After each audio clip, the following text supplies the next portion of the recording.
आज की इस क्लास के अंतर्गत मैं आपको आवर्धन क्या होता है अर्थात आवर्धन से आप क्या समझते हैं, बहुत महत्वपूर्ण प्रश्न है। क्लास 10th में बहुत ही इंपॉर्टेंट क्वेश्चन है, ये 2 नंबर में आता है। चलिए तो देर किस बात की है, जल्दी समझते हैं आवर्धन वास्तव में क्या है।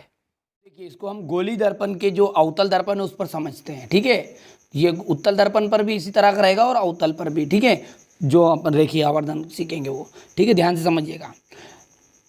यहाँ पर आप समझते हैं कि एम एन क्या है, दर्पण है। पी क्या है, इसका ध्रुव है।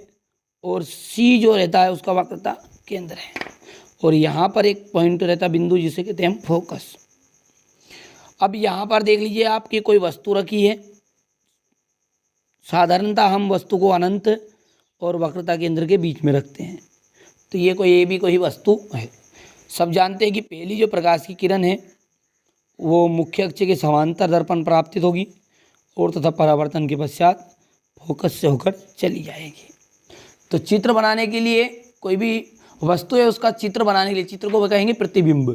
ठीक है, उसका चित्र बनाने के लिए 2 किरणों की आवश्यकता होती है। पहली किरण कहाँ गई कि जो दर्पण का मुख्य अक्ष है उसके समांतर दर्पण पर आपतित हुई तथा परावर्तन के बाद फोकस से होकर चली गई।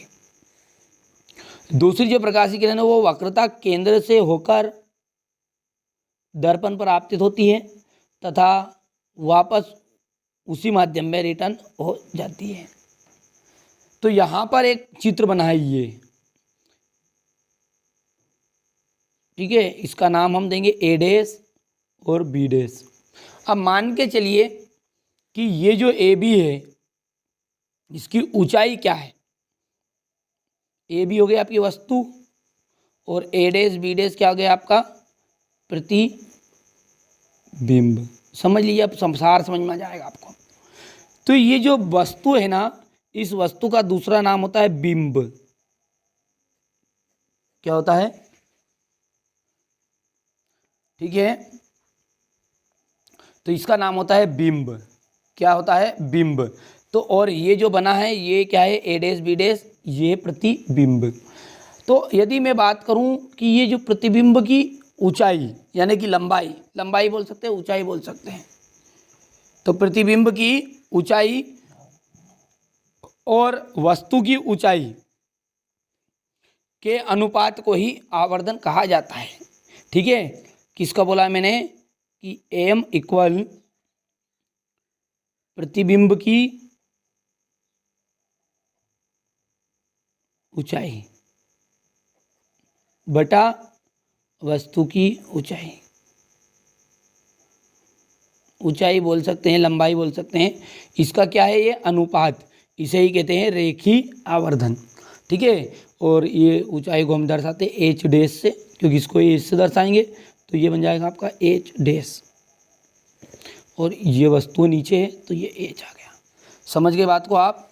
क्या बोला है मैंने कि दर्पण के द्वारा बने प्रतिबिंब की ऊंचाई, क्योंकि दर्पण के द्वारा ही बना ये, दर्पण के द्वारा बने प्रतिबिंब की लंबाई या ऊंचाई और वस्तु की लंबाई, इस दोनों के अनुपात को ही आवर्धन कहा जाता है।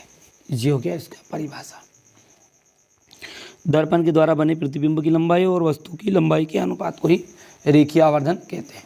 इसको थोड़ा सा और डिटेली पढ़ना चाहते हैं तो ये एम हो जाएगा, एम इक्वल हो जाएगा प्रतिबिंब की ऊंचाई, ऊंचाई लंबाई तो एक चीज़ है। ठीक है, एच डैश और बिंब की ऊंचाई, ये एम बराबरी पे एच डैश बटा एच। यहाँ तक आपको परीक्षा में लिख देना यदि कोई पूछता है तो। ठीक है, यहाँ पर ये और ऐड कर देना, ये नीचे का नहीं करना। ठीक है, तो ये मैंने आपको आज समझा आवर्धन, या इसका दूसरा नाम है रेखीय आवर्धन।